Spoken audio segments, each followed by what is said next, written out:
सबसे पहली गुरु तो बालक की माँ है। बच्चे को नित्य प्रति उठा करके सबसे पहले बुजुर्गों को प्रणाम करवाइए। बेटा ये दादी है, ये बाबा है, ये ताऊ है, ये ताई है, ये चाचा है, ये चाची है, सबको प्रणाम कर आशीर्वाद ले। चार चीजें बालक की नहीं हर किसी की अपने आप वृद्धि को प्राप्त करती हैं, अपने आप बढ़ती हैं। अभिवादन सदाशीलस्य नित्य वृद्ध्योपसेवनम चत्वारि तेषां वर्ध्यन्ते आयु विद्या यशोबलम। जो बुजुर्गों को प्रणाम करते हैं, बड़ों का जो आशीर्वाद लेते हैं, उनकी चार चीजें अपने आप बढ़ती हैं। आयु, वो दीर्घ आयु होगा, और ये चार ही चाहिए। चारों के लिए संघर्ष कर रहा है आदमी। कौन आदमी नहीं चाहता, जीना चाहता है, खूब लंबी उम्र जीना चाहता है, खूब प्रयास करता है, न जाने क्या क्या खाता है महाराज, फिर भी सटक लेता है, जल्दी निपट जाता है। मैं कहता हूं आप बड़ों का आशीर्वाद लेना शुरू करिए, आपकी आयु बढ़ती चली जाएगी। विद्या हर कोई पढ़ना चाहता है, खूब विद्या में निपुण होना चाहता है, फिर भी नहीं पढ़ पाते। आप बड़ों का आशीर्वाद लीजिए, आपकी विद्या अपने आप बढ़ेगी। यश कौन नहीं चाहता समाज में हमारा यश बढ़े, लेकिन प्रयास करने के बाद भी व्यक्ति को अपयश मिलता है।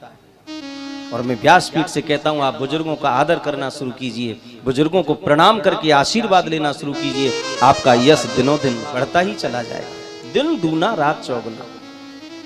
और चौथी बात है बल। हर व्यक्ति बलवान होना चाहता है, शक्तिशाली रहना चाहता है।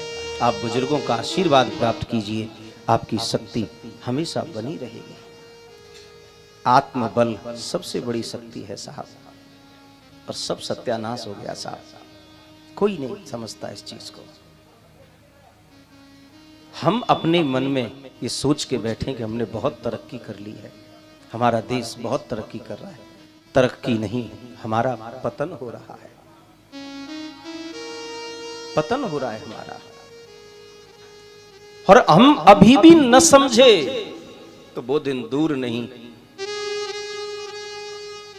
वो दिन दूर नहीं, हम इन संबंधों के लिए तरस जाएंगे, तरसेंगे। और प्रत्यक्ष तो आज आप देख ही रहे हो महाराज। बालक पढ़े लिखे विदेश पहुंच गए, उड़ गए। माता पिता घर में यहां दुख पा रहे हैं। बालक विदेश में धन किसके लिए कमा रहे हो?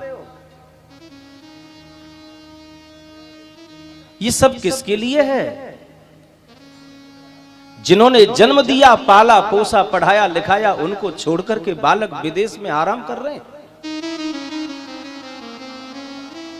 ये पतन नहीं तो क्या है? आज लगभग ज्यादा नहीं तो आप बड़े बड़े शहरों में देखिए, और आपके पंजाब में ज्यादा रीत है साहब, बुरा मत मानना। आपके पंजाब में ज्यादा रीत है, बच्चों को पढ़ाओ लिखाओ और उड़ा दो, पक्षियों की तरह उड़ जाते हैं ये, फिर लौट कर भी नहीं आते। कोरोना काल में तरस गई माँ बाप बच्चों को देखने के लिए। माता पिता की यहां मृत्यु हो जाती है, बालक अपने माँ बाप के मुंह देखने को राजी नहीं है साहब, नहीं आना चाहता वहां से। क्या मतलब है साहब? अपने में मस्त हैं, हम दो हमारे दो, बस इतनी सोच है हमारी। इससे आगे बुद्धि काम, यही पढ़ा है, यही सीखा है। बड़ी बड़ी डिग्री हासिल करके हमको इतना ही ज्ञान हुआ, हम दो हमारे दो, इसके आगे कुछ नहीं। और मैं तो कहता हूं आप लोग बोलते ही गलत हैं, ऐसा नहीं बोलना चाहिए। हम दो हमारे दो मत बोलो, बोलना है तो हम दो हमसे दो, ऐसा बोलिए।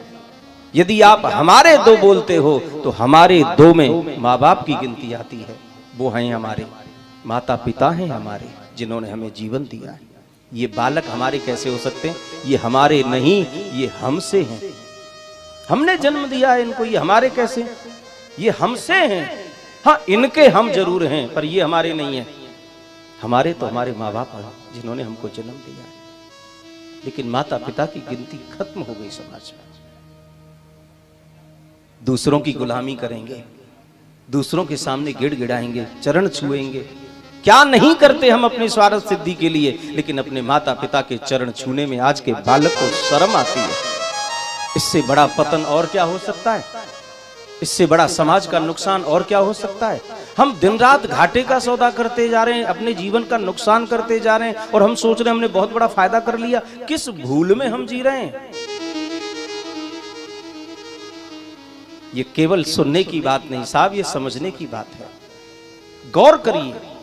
और अभी बिगड़ा ज्यादा नहीं है, इतना भी मत बिगाड़ लेना कि लास्ट में फिर कोई ये कह दे कि अब इसका कुछ नहीं हो सकता। अभी थोड़ी शुरुआत हुई है तो हम संभल सकते हैं साहब, संभल सकते हैं।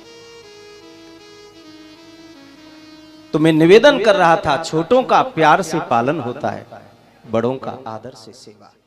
विद्यावती ने